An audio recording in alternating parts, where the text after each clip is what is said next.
Avançar para um tema que estava planeado, hoje ocupar praticamente todo o SOS 24, acabámos por adaptar por causa desta notícia de última hora, mas faço questão de falar sobre ele.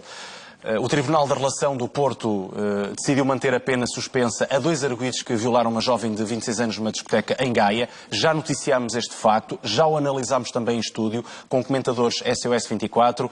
Os arguidos, de resto, foram condenados a uma pena suspensa de 4 anos e 6 meses, em primeira instância, por um crime de abuso sexual de pessoa incapaz, isto porque estava inconsciente devido a um elevado estado de embriaguez. O Ministério Público recorreu a essa agora e a relação manteve a decisão invocando sedução mútua e mediana ilicitude. Bom, nós já analisámos este caso aqui em estúdio, mas hoje vamos ter uma abordagem diferente. Convidámos um juiz representante da Associação Sindical dos Juízes Portugueses e temos connosco a juiz Carolina Girão.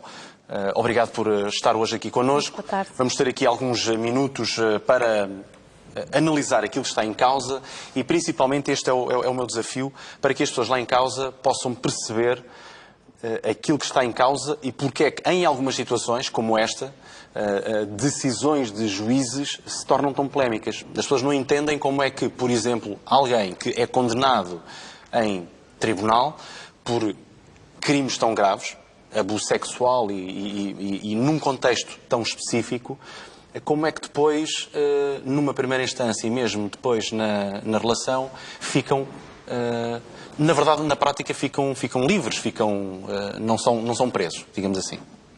Muito bem, muito boa tarde. Boa tarde. Primeiro dizer que esta discussão é muito importante e os juízes têm consciência disso e, aliás, não há nenhum juiz que fique perturbado com a discussão pública destas matérias. Esta discussão é salutar no contexto de uma sociedade pluralista e liberal e, para nós juízes, é importante que esta discussão depois se traduza num subsídio para reflexão do nosso trabalho e para, eventualmente, aperfeiçoamento futuro.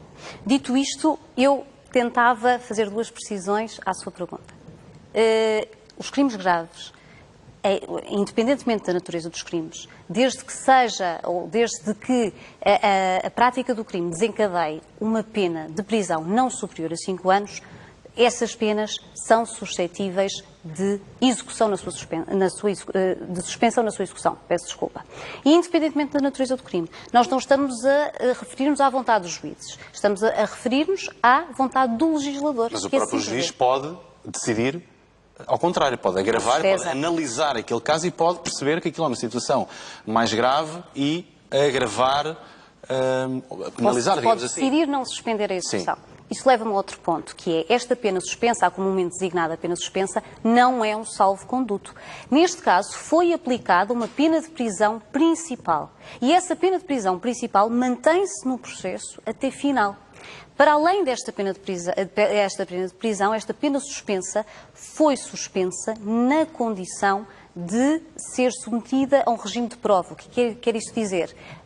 Estes arguidos serão sujeitos a um plano de readaptação social, acompanhados por técnicos da inserção social e, em cima deles, vai estar uma espada durante 4 anos e 6 meses. Vai estar uma espada que significa que se eles, no curso deste período, cometerem crimes ou não aderirem às injunções deste plano de readaptação social, eu chamo a atenção porque é muito importante pensarmos nas virtualidades de um plano assim.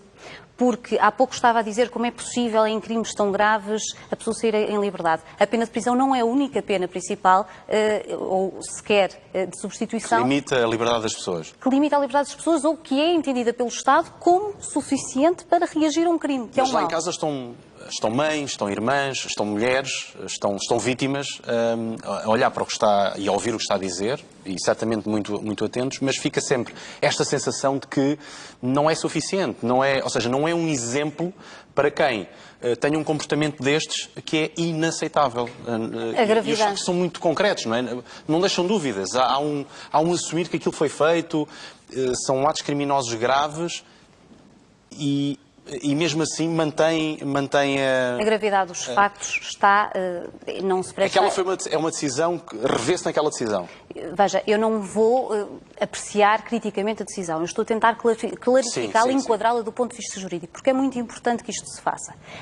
O que eu tenho a sublinhar é o seguinte: esta pena suspensa, não sendo um salvo-conduto, foi a pena que foi considerada por aqueles juízes como adequada e necessária àquele caso. Repare, e eu penso que lá em casa é fácil perceber isto. O legislador, quando prevê um tipo de crime, não consegue antecipar todos os casos em que esse crime se vai revelar. Eu até apelo à memória cinematográfica das pessoas e ao filme Fala com Ela, do Pedro Almodóvar.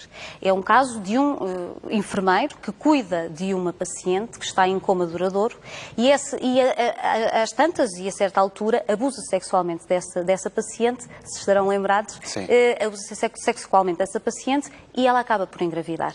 Este é o mesmo crime que está aqui em causa. E as pessoas sabem que as gravidades são diferentes, as motivações diferentes. Mas é um contexto completamente diferente. E é exatamente o que eu queria chamar a atenção. Esta mulher estava inconsciente, foi julgada ali entre dois homens e foi violada. Apesar do crime que foi avaliado em tribunal ser de abuso sexual, e também isto pode estar aqui em causa. Para o meu ponto é o seguinte, só para dizer... A minha pergunta é o que é que é preciso acontecer para que seja violação, em vez de abuso sexual, que o crime é mais grave. Teoricamente, sim. O limite mínimo da moldura é superior no crime de violação. Tem uma justificação teórica, que é o facto de o arguido no crime de abuso de pessoa incapaz de resistência não tem de vencer a resistência da vítima. E daí também se refletir na moldura penal. Mas o que eu queria dizer com o meu exemplo cinematográfico é isto. A vida é rica em situações particulares e ao juiz cabe fazer um adequado equilíbrio entre a posição da vítima e a posição do arguido e tentar a justiça do caso concreto. Veja, aquelas expressões que fez referência e que realmente estão... E que minimizam o caso. Eu discordo. Porquê?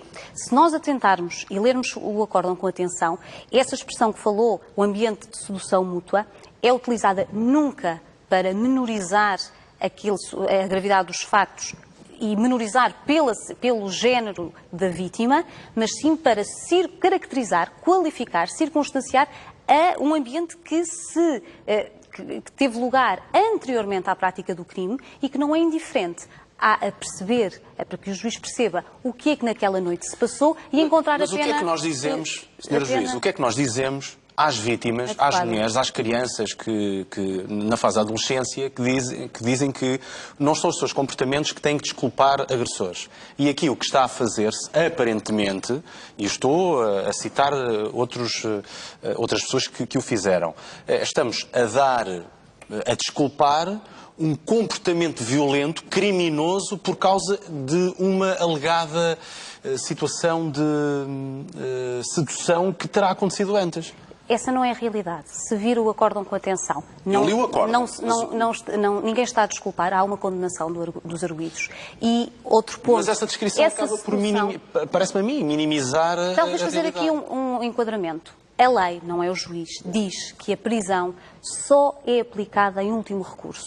Só é aplicada se outras penas, como a pena suspensa, não for suficiente para, olhando para aquela pessoa e vendo o percurso dela anterior e posterior aos factos, responder a esta questão. Será que esta pessoa, relativamente a esta pessoa, eu tenho a esperança fundada que ela prossiga a sua vida sem cometer crimes? Porque é isso que tudo nos interessa, cá a comunidade interessa. Como é que conseguiram chegar a essa conclusão? Porque, repare, eu quando vejo que ao longo de todo o processo não houve sequer manifestação de arrependimento, exceto para questões de âmbito pessoal, porque eles sentem que esta condenação e a prisão preventiva afetou a sua conduta profissional, apenas nesse aspecto, quando eu vejo que dois indivíduos numa discoteca abusam sexualmente de uma pessoa que está claramente indefesa e que não tem hipótese de se defender e que ainda assim, após o ato, ainda trocam mensagens e chamadas onde se vangloriam daquilo que fizeram, como é que eu consigo acreditar que nós estamos perante uma situação de ilicitude diminuta? Porque, a meu ver, isto parece-me claramente uma prova de que estamos perante uma ilicitude agravada ou excessiva e também o facto do não uso do preservativo.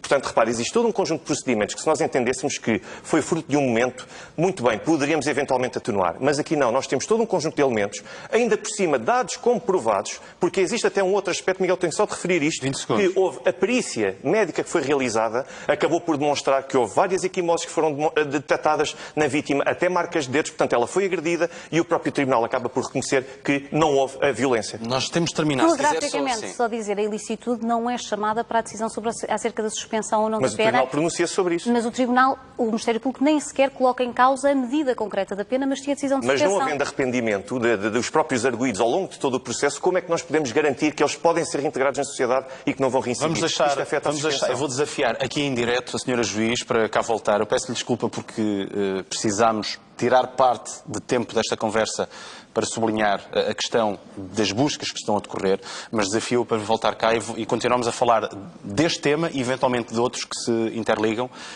Agradeço-lhe na mesma a sua presença aqui hoje. Alexandre, obrigado. Tivemos muito pouco tempo. Agradeço-lhe também a si que está aí em casa. Como disse, é um tema que não se esgota. Vamos voltar a falar dele, até porque, como foi dito aqui muito bem pela senhora juiz, é preciso esclarecer e é preciso perceber em que contexto é que isto aconteceu. Muito obrigado e um bom resto de boa tarde.